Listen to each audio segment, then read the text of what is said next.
Welcome to పూరాలుకల్. నైరుతి రుతుపవనాలు రాష్ట్ర వ్యాప్తంగా చురుగ్గా కదులుతున్నాయి. వీటి ప్రభావంతో హైదరాబాద్ నగరం వ్యాప్తంగా ఈ రోజు మోస్తారు నుంచి భారీ వర్షాలు కురిసే అవకాశం ఉందని ఐఎండీ హెచ్చరించింది.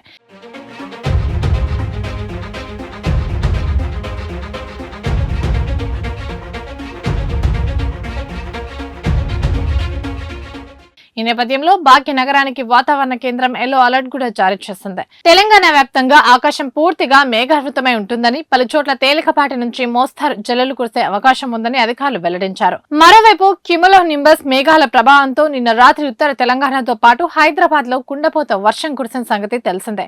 రాష్ట్రంలోని అత్యధికంగా కామారెడ్డి జిల్లాలో 18.2 సెంటీమీటర్ల భారీ వర్షపాతం నమోదైంది. అలాగే వికారాబాద్, సంగారెడ్డి జిల్లాల్లోనూ భారీ స్థాయిలో వర్షం కురిసినట్టు అధికారులు తెలిపారు.